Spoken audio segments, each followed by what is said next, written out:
మీ qualification ఏంటి చెప్పండి. Board వేసుకోకూడదని ఎక్కడుంది? బోర్డు వేసుకోకూడదని ఎక్కడుంది? మత ప్రచారం చేయకూడదని ఎక్కడుంది? మీరేం చదువుకున్నారు అదే అడుగుతున్నా. తెలుసా ఏంటి మీ క్వాలిఫికేషన్ ఏంటి అడగని చెప్పండి. ఏం తెలుసు మీకు? రాజ్యాంగం తెలుసా? హక్కులు తెలుసా? పౌర విధులు తెలుసా? ఎందుకు వేసుకున్నాను అడుగుతున్నావు. ప్రచారం చేయడం అంటే ఆయన అడుగుతున్నాడు.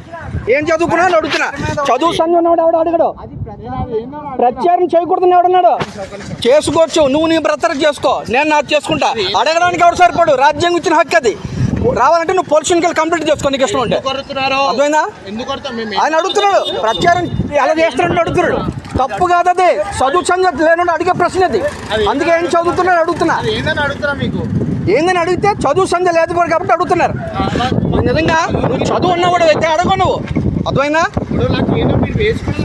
ఆయన ఏంటి అడుగుతాడు? హలో వస్తావా స్టేషన్కి వస్తావా మాట్లాడదాం. ఒక్కడు తెలీదు పెద్ద ప్రశ్నలు పొట్ట తిప్పితే అక్షరం ఉండదు. పదపరచాన్ని చేయొచ్చా అంట. పెట్టకూడదని ఎవడన్నాడు? చేయకూడదని ఎవడన్నాడు? నేనే అదే అంటున్నా. అడిగే ముందు ఆ ప్రశ్న అడగచ్చా లేదా అనేది నువ్వు తెలుసుకోవాలి. అర్థమైందా? ఇంతలోకి ఆయన వచ్చి ఏదో పెద్ద హడావుడి చేస్తున్నాడు. పక్కన ఇంకొక ఆయన ఎవరు? నచ్చితే నాకు ఇష్టం, లేకపోతే నేను వెళ్ళిపోతా. అది నా ఇష్టం. అది నువ్వు నచ్చినా నచ్చపోయినా నువ్వు అసలు ఏం చేయడానికి లేదు. చదువు వెళ్ళిపోవడమా? నువ్వేం క్వశ్చన్ చేయడానికి లేదు నీకు హక్కు. అది ఏందని అడిగినా. అది అర్థమైందా? అది ఏందని అడిగినా నేను. అది ఏంటి చెప్తే అది నా ఇష్టం. అది ఉండాలా నచ్చిందా నచ్చలేదు అది మీ నా ఇష్టం. నా అభిప్రాయం అది. ఇప్పుడు ఒంటి మీద టీ షర్ట్ వేసుకున్నావు, ఎందుకు వేసుకున్నావు? నల్లది ఎందుకు వేసుకున్నావు? అదేంటి అని ఎవరిని అడుగుతాడా? అడిగినా తెల్ల వేసుకుని అడిగినా. ఇప్పుడు బోట్ ఎందుకు వేసుకున్నాను అడిగావు కదా. అది ఏందని అడిగే ముందు నీకు తెలియాలి అడగచ్చా లేదన్నది. నా వ్యక్తిగతం అది. నా వ్యక్తిగతం అది. నువ్వు అడగడానికి అది ఏమని అడిగినా నేను. అది ఏమని అడుగుతానే తప్ప మాట్లాడుతున్నాడు.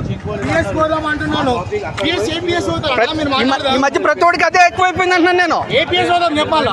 ఏపీఎస్ సరే బాజ్పల్లి పిఎస్ పోదాం. నువ్వు చెప్పేదాన్ని కాదు, నీకు చేతనైతే మిమ్మల్ని ఏమన్నా అడిగినా అది ఏందని అడిగినా ఓకే. మీరేం చెప్పాలి? తెలియకపోతే తెలిపాలి తప్ప ప్రశ్నించద్దు. నీకు తెలిపేలోగా పక్కన ఒక ఆయన వచ్చి మత ప్రచారం ఏంటి అదేంటి ఇదేంటని అడుగుతున్నాడు. అర్థమైందా? ప్రచారం నువ్వు తెలుసుకో ముందు. మత ప్రచారం భారతదేశంలో ఎవడైనా ఏ గల్లీలోనే ఏదైనా చేసుకోవచ్చు. అది నువ్వు అడగకూడదు. అర్థమైందా? భారత రాజ్యాంగంలోని ఆర్టికల్ 25 మనస్సాక్షి స్వేచ్ఛ మరియు మతాన్ని ఆచరించే, ప్రకటించే మరియు ప్రచారం చేసే హక్కుతో సహా మత స్వేచ్ఛకు హామీ ఇస్తుంది. 1. మనస్సాక్షి స్వేచ్ఛ. మనస్సాక్షి స్వేచ్ఛకు ప్రజలందరూ సమానంగా అర్హులు. 2. మతాన్ని ఆచరించే స్వేచ్ఛ. మతాన్ని స్వేచ్ఛగా ఆచరించే హక్కు ప్రజలందరికీ సమానంగా ఉంటుంది. మరియు 3. మతాన్ని ప్రచారం చేసే స్వేచ్ఛ. మతాన్ని స్వేచ్ఛగా ప్రచారం చేసే హక్కు ప్రజలందరికీ సమానంగా ఉంటుంది. భారత రాజ్యాంగంలోని 25, 26, 27, 28 ఆర్టికల్స్లో మత స్వేచ్ఛ హక్కు వివరించబడింది. ఈ హక్కు ప్రకారం పౌరులు తమకు నచ్చిన మతాన్ని బోధించడానికి, ఆచరించడానికి, ప్రచారం చేయడానికి స్వేచ్ఛగా ఉంటారు. రాజ్యాంగం ఏకపక్ష రాజ్య చర్యలకు వ్యతిరేకంగా వ్యక్తుల హక్కులను కూడా పరిరక్షిస్తుంది. ఉద్దేశపూర్వకంగా ఒక వ్యక్తి యొక్క మత విశ్వాసం ఏ రూపంలో సరే కించపరిస్తే ఒక మంచి ఆధారాలు కనుక మనం అక్కడ ప్రొవైడ్ చేయగలిగితే వాళ్ళకి ఎవరైతే ఈ నేరానికి పాల్పడ్డారో వారికి 1 సంవత్సరం జైలు శిక్ష కానీ లేకపోతే జరిమానా కానీ విధిస్తారు. నేర తీవ్రత బట్టి వాళ్ళకి జరిమానాతో పాటు జైలు శిక్ష కూడా విధిస్తారు. ఈ విషయాన్ని గమనించాలి.